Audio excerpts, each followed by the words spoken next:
Welcome back to the program. We are joined today by George Beebe, the Selamat datang kembali di program ini.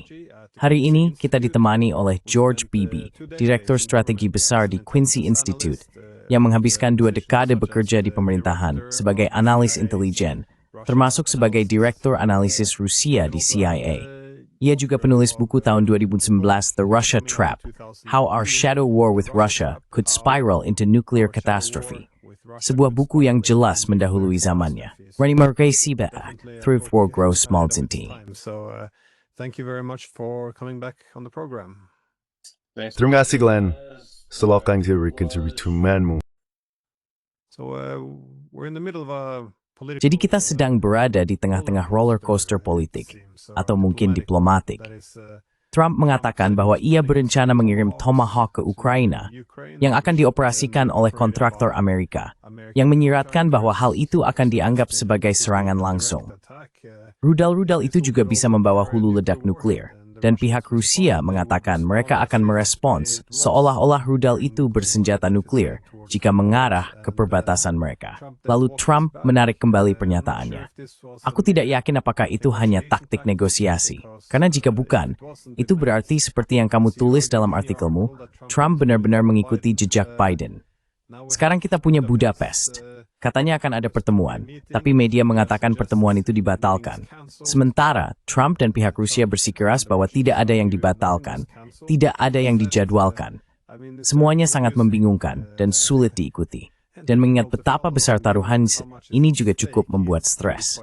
Bagaimana kamu menilai informasi ini? Kemana sebenarnya arah yang dituju oleh Amerika dan Rusia? Where actually are the Americans and the Russians heading? Saya pikir Presiden Trump telah sangat konsisten mengenai tujuan strategisnya, yaitu membawa perang ini menuju penyelesaian yang dinegosiasikan dan mengakhiri pertempuran. Saya rasa dia sangat fleksibel secara taktis dalam cara mengejarnya. Dia telah mencoba beberapa hal, dan pada dasarnya ketika dia tidak berhasil, dia berkata, baiklah, itu tidak berhasil. Apa yang harus kita lakukan selanjutnya? Sekarang, hal itu bisa membingungkan. Resultaten beschrijving op het hebben van trade in Rusland, sneen, menen bij wat type op dat val is dat skrehamfamily grace sits en dit mener vangen bij de ende op breed team race in Britannia uitpulsen te turnen. Come to a compromise settlement. They insist on Russian capitulation. Mereka bersikeras pada kapitulasi Rusia, agar Rusia tidak mendapatkan apapun dari agresinya. Karena mereka percaya bahwa segala hal selain itu akan dianggap sebagai kebijakan penenangan, dan pada gilirannya menimbulkan risiko besar bagi Barat terhadap agresi di masa depan. Jadi saya pikir mereka memiliki bias yang sangat kuat dalam cara mereka memandang perang ini, dan menggambarkannya kepada para pembaca, penonton, dan pendengar mereka. Namun mereka juga ingin memanfaatkan berbagai rumor dan komentar untuk mencoba menggambarkan seluruh proses ini sebagai sesuatu yang sia-sia. Mereka ingin pemerintahan Trump menyerah dan menyimpulkan bahwa perang ini hanya bisa diselesaikan di medan perang, yang menurut saya akan menjadi sebuah kesalahan.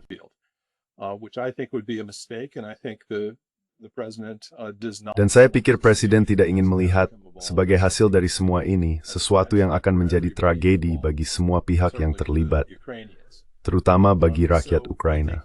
Jadi saya pikir penting bagi orang-orang yang mencoba memahami apa yang sedang terjadi untuk menyadari bahwa ada fleksibilitas taktis dari pihak Presiden Trump dalam semua ini.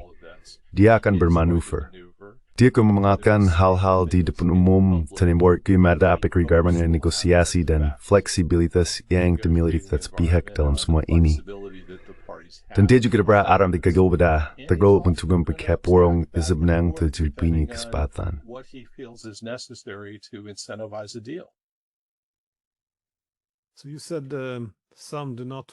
Jadi, Anda mengatakan bahwa beberapa orang tidak ingin perang ini berakhir, melainkan ingin mengalahkan Rusia. Siapa sebenarnya yang begitu menentang untuk mengakhirinya? Dan seberapa realistis pada tahap konflik seperti sekarang untuk mencoba memaksakan kekalahan strategis terhadap Rusia? Karena dari sudut pandang saya, tampaknya keunggulan semakin lama semakin berpihak pada Rusia.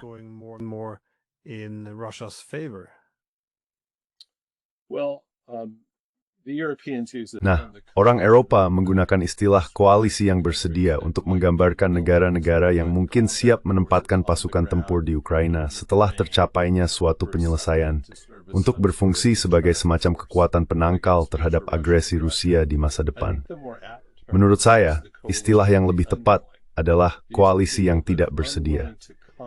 Ini adalah orang-orang yang tidak mau berkompromi, yang percaya bahwa kompromi itu sendiri dengan Rusia merupakan ancaman bagi keamanan di Eropa. Dan koalisi itu mencakup sebagian besar meskipun tidak seluruh Eropa. Namun tidak sulit untuk mengidentifikasi juru bicara utama dari koalisi yang tidak bersedia itu. Dan saya pikir Kaja Kallas jelas patut disebut lebih awal sebagai bagian darinya. Mereka bukan diplomat yang mencari kompromi diplomatik.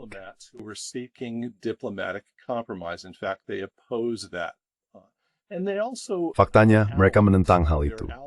Dan mereka juga memiliki sekutu, terutama di Ukraina. Ada sebagian besar, meskipun tidak semuanya, dari kalangan elit Ukraina yang benar-benar menentang segala bentuk kompromi di sini. Dengan alasan yang menurut saya sebagian didasarkan pada analisis tentang apa yang mereka yakini dapat mencegah agresi Rusia di masa depan, tetapi juga karena mereka memiliki kepentingan material dalam kelanjutan aliran senjata dan bantuan ekonomi dari Barat ke Ukraina yang tidak ingin mereka lihat berakhir. Selain itu, saya pikir ada sebagian besar dari apa yang saya sebut sebagai media arus utama di Barat, di Eropa, dan di Amerika Serikat yang tidak ingin melihat adanya kompromi di sini.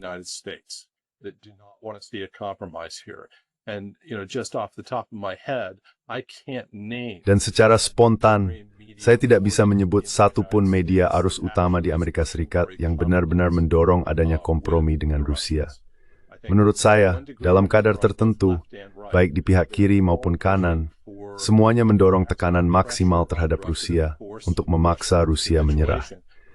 Dan sudah jelas bahwa ada juga bagian yang cukup besar dari pemerintahan AS sendiri, yang sering disebut sebagai negara dalam negara, birokrasi permanen, tidak ingin melihat adanya kompromi dengan Rusia, karena alasan yang lebih towards dengan mereka di media dan di Eropa yang menentangnya. Dan saya pikir mereka semua bersisi.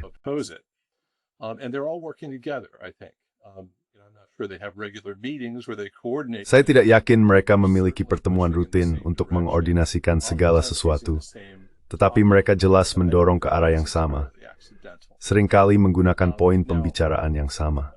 Dan saya tidak berpikir itu sepenuhnya kebetulan. Sekarang, mengenai komentar Anda tentang bagaimana keadaan di medan perang, saya pikir keunggulan terus berpihak pada Rusia dalam semua ini. Dan penting bagi orang untuk memahami jenis perang yang telah lama diperjuangkan oleh Rusia. Ini bukan perang manuver. Ini bukan upaya untuk melakukan taktik seperti Blitzkrieg, di mana mereka menembus titik lemah di garis pertahanan Ukraina, menembus jauh ke belakang, melakukan manuver pengepungan, menjebak pasukan Ukraina, dan mengakhiri perang ini dengan cepat.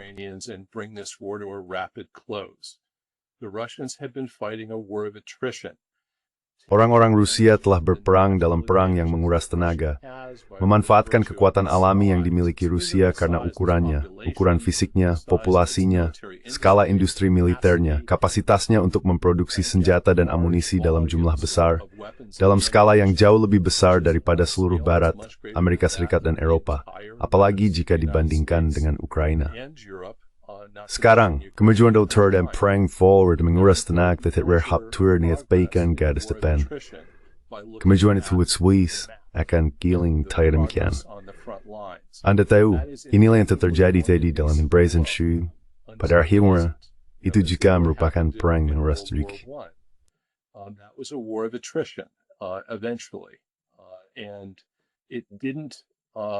Dan perang itu tidak berakhir karena ada terobosan mendadak di mana pasukan Jerman kewalahan dan harus mengibarkan bendera putih serta mengakui kekalahan. Salah satu pihak menjadi kelelahan dan tidak bisa melanjutkan lagi. Dan saya percaya, kesanalah arah yang dituju dalam perang di Ukraina ini. Ukraina menghadapi masalah besar dalam hal jumlah personel. Saya pikir Rusia memiliki setidaknya 5 kali lipat populasi mereka pada tahap perang ini.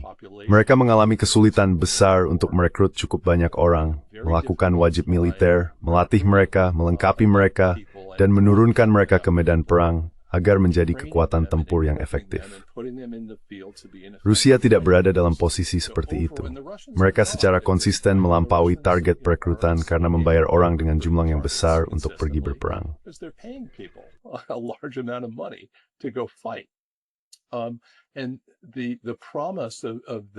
Dan janji atas jenis kompensasi seperti itu, menurut saya, telah memungkinkan Putin tidak mempertahankan ukuran pasukan invasi Rusia tetapi juga memperbesarnya.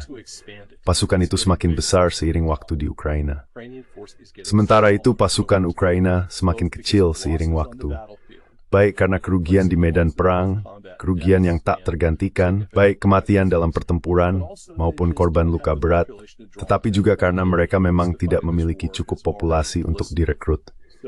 Semua orang yang ingin berperang dalam konflik ini sudah mendaftar.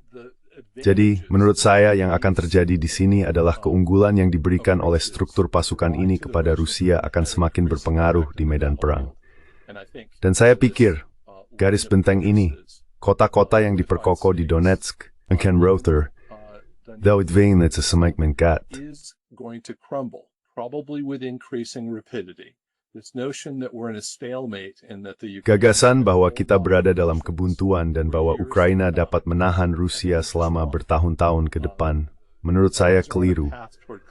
Ukraina berada di jalur menuju kehancuran, yang berarti mereka harus membuat beberapa pilihan sulit tentang langkah selanjutnya. Salah satu hal yang menurut saya kurang dalam liputan media kita tentang apa yang sedang terjadi adalah kurangnya rasa realisme tentang seperti apa sebenarnya situasi di medan perang, serta rasa realisme tentang jenis pilihan diplomatik apa yang benar-benar layak dilakukan mengingat situasi tersebut. Kita memerlukan diskusi yang jauh lebih realistis tentang hal ini, agar kita dapat memanfaatkan peluang yang menurut saya masih ada untuk menyelesaikan konflik ini sebelum berujung pada kehancuran Ukraina.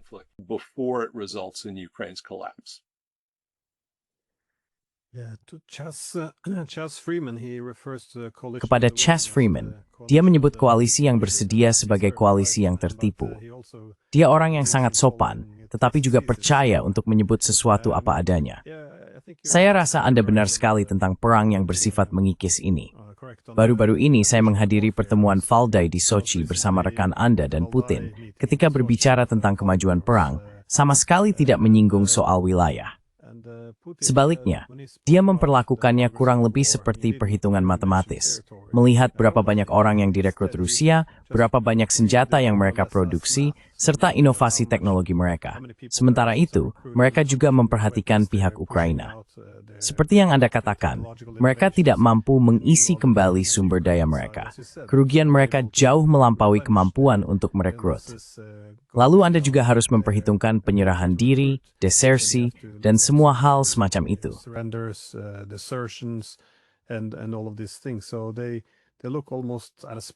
You have a steps hampir ngelet lembar kerja untuk melihat kemenangan yang akan datang. Dan ada benarnya juga, karena setiap kota tampaknya jatuh lebih cepat sekarang dibandingkan yang sebelumnya. Jadi situasinya semakin intens. Tampaknya salah satu masalah kita, setidaknya di Eropa, adalah bahwa narasi yang kita pegang selama ini untuk memastikan kita mempertahankan dukungan publik terhadap perang adalah bahwa Ukraina sedang menang, bahwa kita berada dalam kebuntuan. Kita sebenarnya tidak banyak membicarakan kerugian, dan kita tidak menyoroti sejauh mana masyarakat Ukraina semakin menentang perang, menginginkan negosiasi. Semua ini pada akhirnya melemahkan dukungan publik terhadap perang. Jadi, untuk tetap berpegang pada narasi itu, saya rasa kita akhirnya menipu diri sendiri, seperti yang dikatakan Chas Freeman. Tapi saya ingin bertanya, menurut Anda, kemana arah negosiasi ini akan berjalan?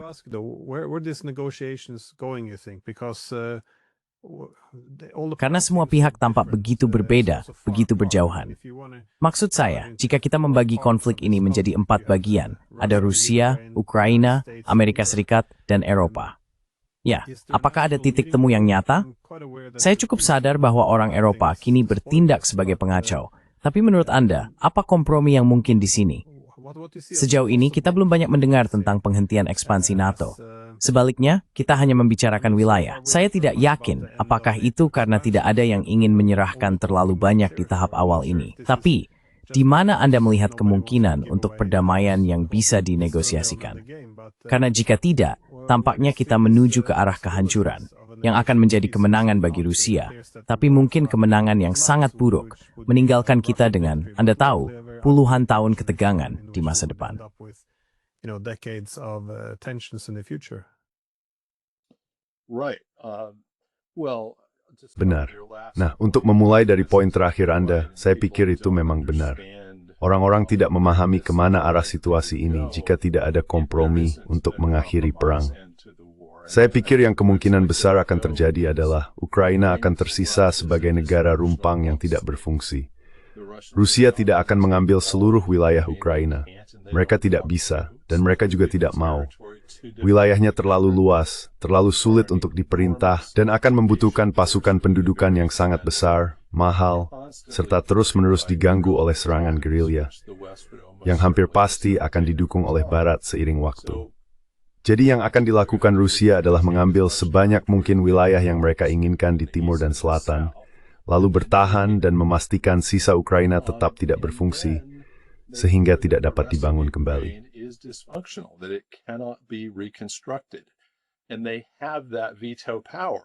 Dan mereka memiliki kekuasaan veto itu. Rusia, pada titik ini, memiliki persenjataan besar dan terus bertambah, yang terdiri dari rudal, drone, dan bom luncur yang dapat mereka gunakan kapan saja untuk menyerang proyek rekonstruksi apapun yang ingin dilakukan oleh Barat dan Ukraina. Dan tidak ada yang akan berinvestasi ratusan miliar dolar dalam proyek-proyek tersebut jika mereka tahu Rusia dapat menghancurkannya kapan saja. Dan mengaprusa after penyelesaian kompromi yang mengatasi kekhawatiran utama mereka, yang mengizinkan Ukraina untuk kembali dibayukan setum grantemet beres rudal dengan doth, dan Zevro, as mengtikaris dan mereka mengizinkannya. To the west. Of course they won't allow that. And that will be a disaster not just for Ukraine. Dan itu akan menjadi bencana, bukan hanya bagi Ukraina. Hal itu juga akan menyebarkan ketidakstabilan ke seluruh Eropa. Ada banyak krisis yang menunggu untuk terjadi. Moldova, Balkan, Kaliningrad, Belarus. Anda tahu, tidak sulit untuk mengidentifikasi titik-titik panas potensial yang dapat membawa Barat dan Rusia kembali ke konfrontasi. Dan saya pikir sangat penting bagi kepentingan Barat, baik Amerika maupun Eropa, untuk menghindari hasil seperti itu. Dan hal itu masih mungkin, Latin.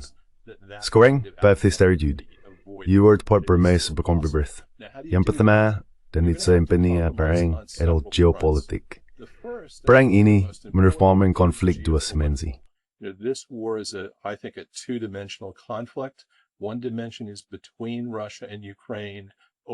Salah satu dimensinya adalah antara Rusia dan Ukraina terkait hal-hal seperti wilayah, perlakuan terhadap minoritas, dan isu-isu politik.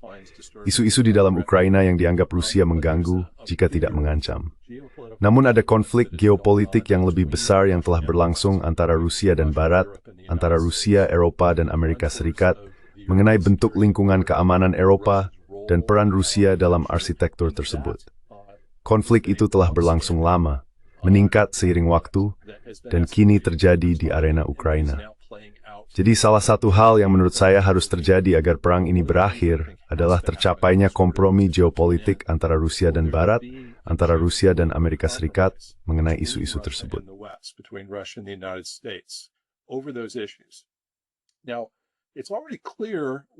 Sekarang sudah jelas seperti apa bentuk kompromi itu nantinya. Kedua pihak telah memberi isyarat tentang hal ini. Saya pikir Amerika Serikat telah menunjukkan bahwa kami pada dasarnya bersedia menutup pintu bagi perluasan NATO, pergerakan ke arah timur menuju Rusia, termasuk di Ukraina. Dan pihak Rusia juga telah menunjukkan bahwa dari sisi mereka bersedia berkompromi terkait keanggotaan Ukraina di Uni Eropa. Jadi menurut saya, itu adalah dua kompromi timbal balik yang harus menjadi bagian dari kesepakatan. Dan saya pikir semakin cepat kita dapat meresmikannya, menuliskannya di atas kertas, membuat kedua pihak menyatakan ya kami masing-masing setuju dengan hal-hal ini, maka isu-isu lainnya akan menjadi lebih mudah.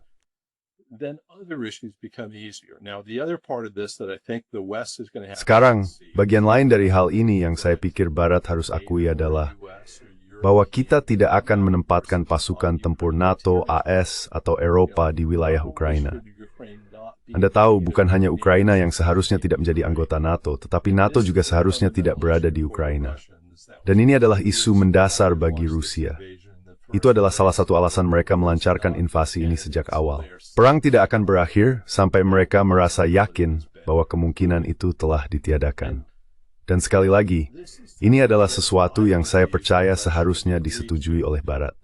Kita tidak berperang dengan Rusia untuk membela Ukraina dari invasi ini.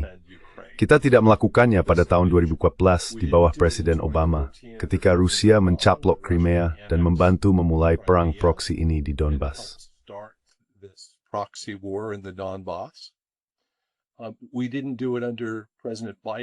Kami tidak melakukannya di bawah Presiden Biden setelah invasi skala penuh. Kami juga tidak melakukannya di bawah Presiden Trump. Semua presiden ini, menurut saya, sepakat pada satu premis mendasar, bahwa Amerika Serikat tidak seharusnya berperang secara langsung dengan Rusia untuk membela Ukraina. Jadi jika itu benar, mengapa kita harus membuat komitmen perjanjian dalam bentuk keanggotaan NATO untuk melakukan hal yang persis seperti itu? Itu tidak masuk akal. Dan mengapa menempatkan pasukan di Ukraina, di wilayah Ukraina, yang bisa saja menyeret kita ke dalam konfrontasi semacam itu, jika kita sendiri tidak bersedia melakukannya? Sebagian besar hal tersebut justru merupakan resep untuk eskalasi dan akan menghalangi tercapainya penyelesaian kompromi atas konflik ini.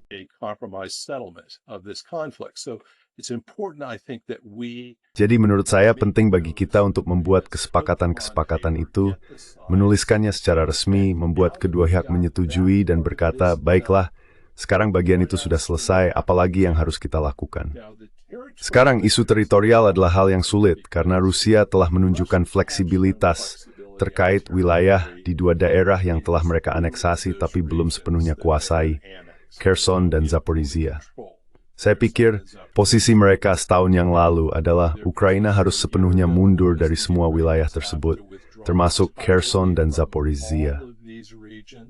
Sekarang mereka tampaknya telah berubah sikap dan berkata, lihat, kami tidak akan bersikeras soal itu. Kita bisa membekukanmu semua dorang.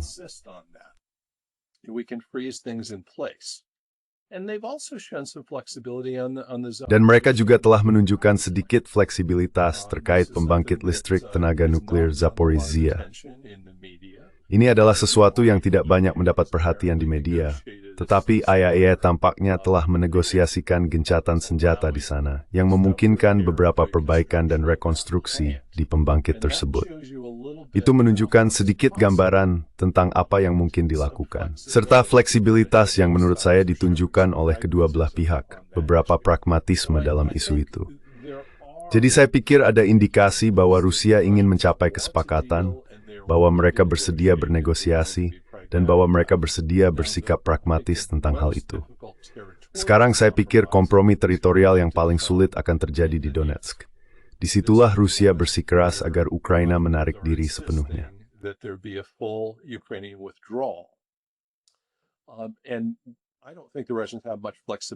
Saya tidak berpikir Rusia memiliki banyak kelonggaran dalam isu itu. Sebagian besar militer Rusia yang bertempur dalam perang ini terdiri dari para pejuang dari Luhansk dan Donetsk yang telah tinggal di sana dan membela apa yang mereka anggap sebagai wilayah rumah mereka. Ada keyakinan yang sangat kuat di Rusia bahwa negara itu tidak boleh menunjukkan kelemahan dalam hal ini, serta keyakinan kuat bahwa mereka akan mengambil wilayah tersebut dengan cara apapun di medan perang atau di meja perundingan. Dan kemungkinan besar itu benar. Ketika saya melihat korelasi kekuatan dan dinamika yang terlibat, ini hanya masalah waktu. Bukan soal apakah, tetapi kapan Rusia akan mengambil wilayah itu.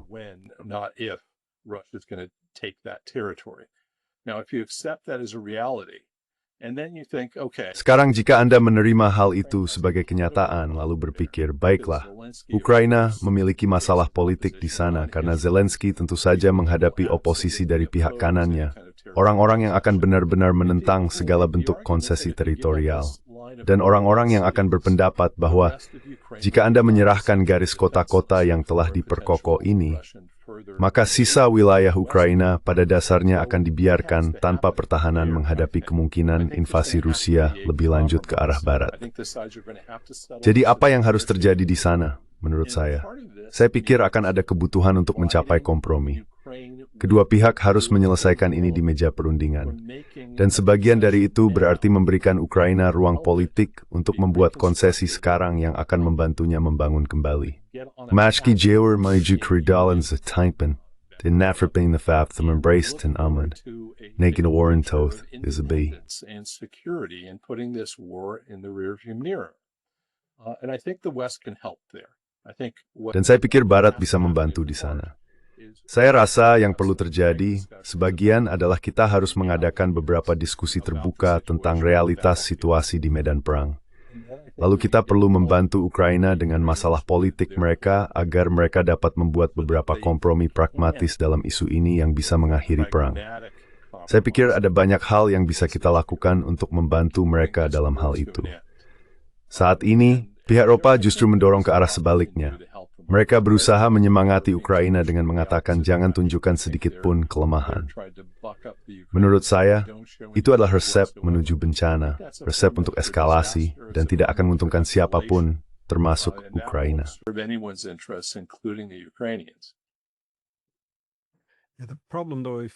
Masalahnya, bagaimanapun, adalah jika kita menunggu lebih lama agar Rusia merebut Donetsk dengan kekuatan, hasilnya tidak akan sama. Pada saat Rusia berhasil merebut kota-kota seperti Sloviansk dan Kramatorsk, mereka juga akan telah maju jauh lebih jauh, baik di Zaporizhia maupun Kherson, serta menuju Dnipro, Kharkiv, dan Sumy juga. Maksud saya mereka bergerak ke semua wilayah itu. Dan mengingat kita sekarang dapat melihat dengan cukup jelas bagaimana hal ini akan berkembang, situasinya agak aneh. Kita juga bisa menambahkan hilangnya lebih banyak infrastruktur dan nyawa manusia. Hal itu akan melemahkan kemampuan Ukraina untuk pulih.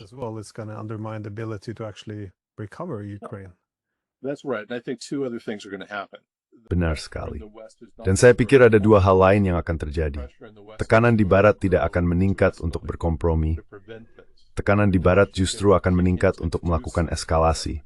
Untuk mencegah hal ini, Washington akan beralih ke mode harus melakukan sesuatu. Dan setiap kali kita berada dalam mode itu, biasanya hal-hal buruk terjadi. Karena orang tidak akan puas hanya duduk diam dan menyaksikan Rusia mulai menggulingkan kota-kota, lokasi-lokasi di Ukraina. Mereka akan ingin melakukan sesuatu, dan karena itu tekanan politik untuk eskalasi di Barat akan meningkat. Itu yang pertama. Hal kedua adalah, jika Rusia benar-benar berhasil, seperti yang saya curigai akan terjadi dalam situasi ini, maka peluang politik untuk mencapai kompromi yang dapat menyelesaikan ketegangan geopolitik yang lebih luas, yang saya bicarakan tadi juga akan tertutup, jika tidak hilang sama sekali.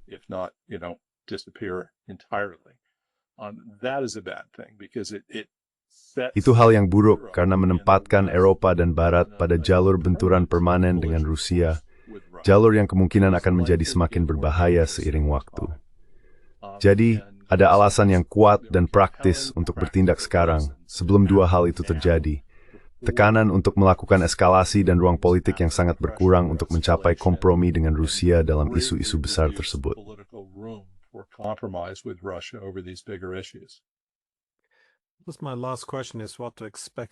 Pertanyaan terakhir saya adalah, apa yang bisa diharapkan ke depannya? Karena Trump tampaknya tidak mampu atau tidak mau, saya kira, memaksa Eropa untuk bersikap lebih kooperatif. Yang agak aneh, mengingat, kamu tahu, dia bisa membuat mereka berbaris di depan mejanya, memaksa mereka meneleponnya, memanggilnya ayah, menandatangani perjanjian dagang yang buruk. Tapi dia tampaknya tidak mampu mendapatkan banyak kerjasama dalam isu Ukraina. Ya, tapi, hafiz serimber, orang si insturgid sehingga peniring hitam personal ini. En thithak and by en mapis bra, securing menang.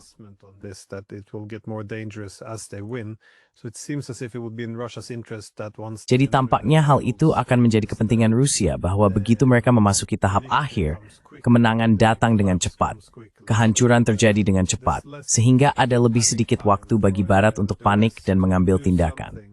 Maksud saya, apakah Anda melihat apa yang dilakukan Rusia dalam konteks itu? Mungkin dengan melakukan serangan pemenggalan, rakyat sekarang, suhakmina memadam listrik di Ukraina, dengan menargetkan seluruh infrastruktur energinya. Apa yang mereka tuju, kehancuran sehantam state Ukraina.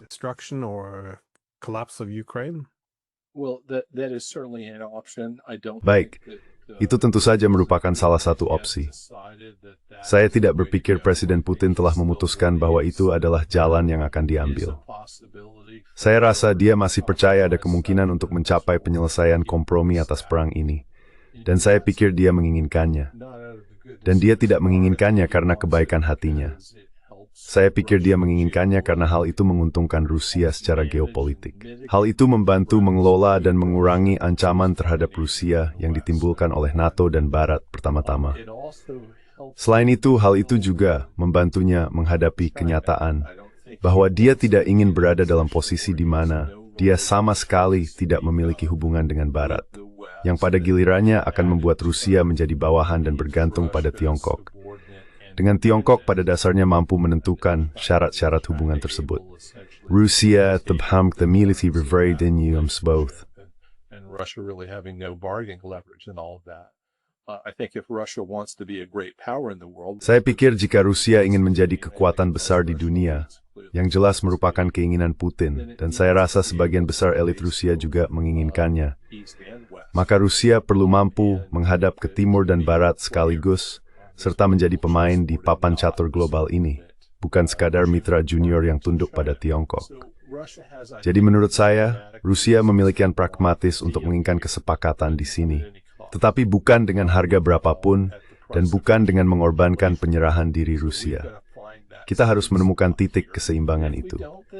Dan jika tidak, maka memang benar Rusia memiliki kapasitas militer untuk benar-benar menekan pedal gas dan melancarkan serangan yang cukup menghancurkan terhadap Ukraina, termasuk menargetkan kepemimpinan Ukraina, yang sejauh ini belum benar-benar dilakukan.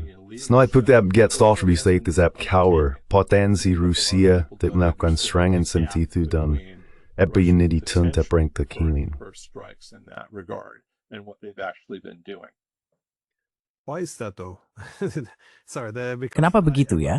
Maaf, karena saya pernah mendengar para duta besar dari India dan berbagai negara di Asia menanyakan hal yang sama kepada saya. Mereka tidak merasa frustrasi, tapi bingung. Mereka tahu di mana semua kepemimpinan politik berada. Mereka memiliki senjata, dan jika benar-benar ingin bergerak besar-besaran, mereka punya persenjataan yang memadai. Tapi tetap saja, mereka tidak menempuh jalan itu. Bagaimana Anda menjelaskannya? How do you explain this though? Well, I think it would essentially close the door. Ya, saya pikir hal itu pada dasarnya akan menutup pintu bagi kemungkinan kompromi dengan Amerika Serikat. Dan saya tidak berpikir Putin ingin melakukan itu. Jika dia merasa pintu itu sudah tertutup, itu hal yang berbeda. Maka saya memang berpikir kita akan melihat semacam eskalasi. Namun saya rasa dia masih memiliki visi di mana Rusia dapat mencapai beberapa ambisi geopolitik yang lebih luas. Dan cara untuk melakukannya adalah dengan menemukan jalan menuju normalisasi hubungan dengan Amerika Serikat. Saya pikir dia merasakan bahwa Presiden Trump juga menginginkan hal itu. Jadi dia akan enggan menyimpulkan bahwa hal itu tidak mungkin dilakukan. Dan satu-satunya jalan baginya adalah melakukan eskalasi dan mengakhiri perang ini. His only recourse is to escalate and get this war over with. Well, that makes a lot of sense. Baik, add to seek number 2. Thank you so much. Terima kasih beberapa menu. Yo, matsa beberapa poin. Izimis inay temorg at throin. Very interesting. It's an asis king. You brought up, so thanks again. But, tinggal senang. Terus Glenn.